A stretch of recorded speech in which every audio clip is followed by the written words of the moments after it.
individual liberties, drugs, the prison system, which is loaded with nonviolent drug offenders that should have gotten no harsher a sentence than a high five. Yeah, I'm that guy. Doug Stanhope is a beloved comedian known for his caustic, dark, honest humor.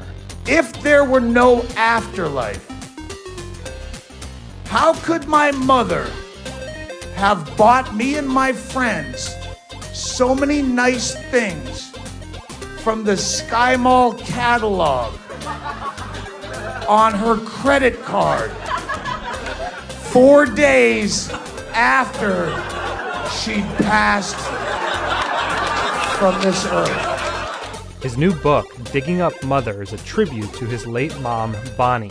And in true Stanhope style, it's a bizarre and charming mixture of scummy debauchery, relentless self-criticism, biting social commentary, and, of course, straight-up comedy. Stanhope sat down with us to discuss comedy, what Alcoholics Anonymous taught him about stand-up, his time dabbling in libertarian presidential politics, and how his mother, for better or worse, shaped him into the man he is today.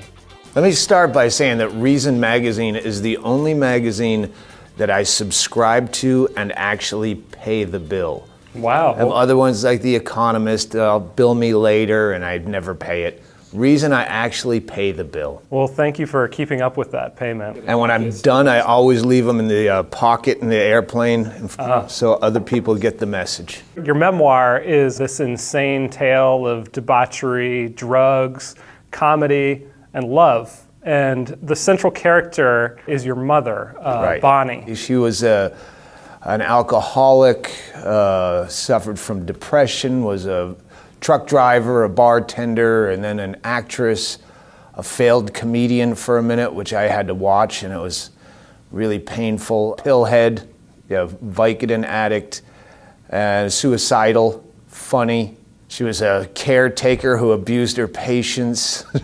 She was evil, yet all heart. You seem to both have a love of comedy. Yeah. Whereas your dad is portrayed as this like really nice and pleasant guy who doesn't really get the joke, but you and your mom are like on this weird level. Could you talk about comedy and what even it meant early to you? on, she was dragging us to Richard Pryor when he had his movie in theaters, his live stand-up movie, and we're 10 years old, and she's dragging us to stuff like that, and leaving Hustler magazine around, and I'd read all the truly tasteless jokes, the cartoons, and I developed a very adult sense of humor way too early to be bringing it to the schoolyard. There's an example in your book of one of your homework assignments. It was one of those things where you have to write a sentence with the vocabulary word. Right. I was wondering if you might read a couple of those Sure. for us. And Absolutely. About what age were you here? This I would have been around 11. Okay.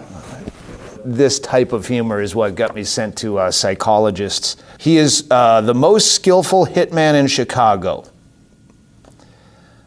They all said he was the worst aim until they saw his flaming arrow rip between the man's eyes. Third sentence. It was the most pleasant of the protesters who were slain by National Guard machine gun fire. And finally, it was easier to crunch the baby's head in the vice. So you turn in homework like that when you're 11, they're not thinking class clown. Right. They're thinking troubled kid. Right. Current day, they'd think school shooter. And the teachers sent you for psychological counseling and thought that this was like a whole serious battery problem. of tests and Rorschach exams, and I had to draw a picture of my family. So I had my stepfather banging my mother doggy style. My brother was killing a cat with a knife, and I was hanging myself. Because I thought that was funny. I just had a dark sense of humor, which just speeded up the cycle. He needs to go to counseling. There's something wrong with this kid. Yeah, I had a dark sense of humor, but it was just jokes. And so they were freaking out. How did your mother react? My mother, that was the kind of shit we'd talk about around the dinner table. That she just kind of ignored it and would defend me when she had to. We would go to the school psychologist, the counselor, and we'd do the same thing we did to her in grocery stores, where we'd go, "Oh, Mom, are we going to have our beatings today?" And the guy just almost drop his clipboard, go, "What's this about beatings?" And she'd have to explain, "This is just our sense of humor." So, I mean, this is like the kind of early forming of a comedian's mind, but the school is medicalizing it as something that needs to be treated and there's something wrong with you. How many brilliant minds that are thinking outside the box, I hate the expression, but just have different personalities, are being crushed by the school system that says, no, you just follow the rules and don't step out of line. Benjamin Franklin would have been put under a 72-hour watch as a danger to himself and others, flying a kite in a rainstorm. What's a kid suicidal? He's got a key on a kite in a lightning storm. There's this trend now in higher education. A lot of comedians have been talking about they won't perform on college campuses because the kids are also the kids will sit there with a blank index card waiting for you to say the wrong thing so they can make a protest sign. Do you perform on college campuses? No, half a dozen colleges back years ago made the mistake of booking me after a NACA convention. Yeah. And I'm sure every single one of those student activity directors was fired for having me on the stage. Word got out, no more Stanhope on campus. No, never again. Nor would I want to. You don't want to perform in that environment. The book opens with the death of your mother, which was a kind of assisted suicide cocktail party. Could you talk about that? Pseudo-assisted. For legal reasons, okay. Yeah. I'll be making the cocktails. I don't know how many morphine pills you're taking. I turn a blind eye. But yeah, we made it into a cocktail party / roast, because she did have a dark sense of humor right up until the end, and it was a fantastic way to go. I wish Comedy Central would pick that up for their roasts and doing it to someone on their deathbed, because that's the way I'd want to go. It's such a contentious issue now. Like, a lot of states are changing this issue. It was just changed here in California. It's now allowed. It's sad that you have to go to some place as depressing as Oregon to kill yourself. You should be able to do it in a sunnier place. But yeah, I think the tide is turning.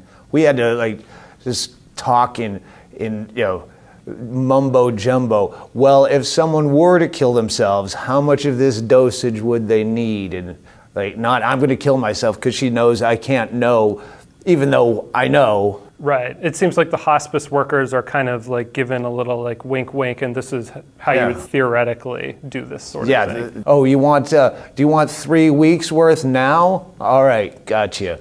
In case you want to make your own choice. But there's people who don't have a choice. You got people with locked-in syndrome. How's Stephen Hawking going to kill himself if he wanted to? You can't blink yourself to death on a screen. So your mom had a lot of problems with alcohol, and she would take you along with her to AA meetings. Yeah. She sobered up when I was around 7 years old. So I basically grew up in AA. How did that experience, going to AA meetings as a child, shape your view of the world? If you've never been to an AA meeting, it's almost like they're advertising alcohol when they speak, because they make all these stories grandiose. They build them up, and they're laughing during them. And then I got stabbed, and then I woke up in another town, and I didn't have my pants on, and everyone's laughing, and they sum it up with some moral, and thank God for the program, I don't have fun like that anymore. So you're listening to this, and it's very adult in content. Yeah. They don't censor their language, and you're 12 years old in the back of the room. I'm laughing my balls off. And I'm sure a lot of just the storytelling in AA, I'm sure had to be of some influence to me, making light of the most dire situations in life, and that's what I gravitate towards in my act. As a treatment organization, you've actually been kind of critical of AA. I think it's 5 of the 12 steps are about you turning your life over to God, and it doesn't matter what God it is. They say, a doorknob can be your God, as long as you're turning your life and your will over to... First of all, I'm a drunk. This is probably not the best time for me to be creating my own omnipotent deity. Maybe I should have a more structured God. It's just silly. If you went to an oncologist and said, hey, what's this lump? And he told you to just pray and have faith, you'd go, oh, I'm screwed. Everyone in the book is fairly nomadic, and you kind of just go places because you think it would be funny to live in Idaho or something. Yes, like that. I've always been very impulsive. I've planned very little. So And now the place you've landed in is Bisbee, Arizona, Yeah. which is a kind of small border town in Arizona. Yeah. Why Bisbee? Why are you there? It's just a town I fell in love with when I lived in LA, and I'd drive out to go on the road. Had a couple of days to kill between gigs in Phoenix and El Paso, so I just took back roads, and you go through this tunnel and you're like, what the hell is this town? It's an old mining town, but its artists took it over in the 70s when the mine shut, and it's gorgeous. It's perfect. I hate traffic. I don't like people much. And it's right out on the Mexican border, so I'm right by the fire exit when Trump gets elected. Get out before they build that wall. You've had some involvement in the mayoral race there in Bisbee. Could you tell me a little bit about that? We have two friends. They're like 40-year-old Beavis and Butthead friends that just sit around my house all the time and get high and watch The Price is Right. And we thought it'd be funny to run them both, run them against each other and ignore all the legitimate candidates. I don't know if they'll get enough signatures to actually get on the ballot, but in the meantime, we're making the townsfolk sweat that these guys are actually running. You actually sort of ran for president at one point for the Libertarian I thought that would Party. be funny in 08, and I think I lasted about a month. And once it got into the paperwork, and if you're doing this legit, I can't mention this on stage without the money I make from the gig being considered campaign contributions. And there's way too many rules, and I screw up way too many times in a day to be facing 6-figure fines for not dotting an I, crossing a T. Have you been following any of the Libertarian politics? politics? I follow Gary Johnson. I'm a huge supporter of Gary, and want to get him on my podcast, but I live too far away. That guy's fantastic. Hopefully the Trump rats fleeing the Republican Party will actually give the LP a boost. What do you like about Gary Johnson's message? I don't know shit about the economic side of the Libertarian Party. One of the reasons I bowed out, I go, I'm never going to learn this. But just individual liberties, drugs, the prison system, which is loaded with nonviolent drug offenders that should have gotten no harsher a sentence than a high five for selling drugs. You mentioned Trump. Is Hillary not a viable alternative? I'd rather have, at this age, being almost 50 and having no kids and no care about the future and no hot prospects for living a long life, Trump, I'd take over Hillary just for the entertainment value. They're just entertainment to me. It's no different than professional sports. No president in my entire lifetime has affected me personally on any direct level that I could point to. So it's a guy you have to watch on, or a lady you have to watch on CNN, and she's a terrible actress. Walking around my chair, looking at the moving spoon, trying jump money's volcanoes she wants it to. On her credit card 4 days after she'd passed from this earth. His new book, Digging Up Mother, is a tribute to his late mom, Bonnie.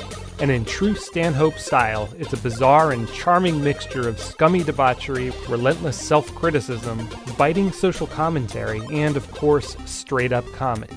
Stanhope sat down with us to discuss comedy, what Alcoholics Anonymous taught him about stand-up, his time dabbling in libertarian presidential politics, and how his mother, for better or worse, shaped him into the man he is today. Let me start by saying that Reason Magazine is the only magazine that I subscribe to and actually pay the bill. Wow. I have other ones like The Economist, bill me later, and I'd never pay it. Reason I actually pay the bill. Well, thank you for keeping known for his caustic, dark, honest humor. If there were no afterlife, how could my mother have bought me and my friends so many nice things from the Sky Mall catalog? Individual liberties, drugs, the prison system, which is loaded with nonviolent drug offenders that should have gotten no harsher a sentence than a high five. Yeah, I'm that guy.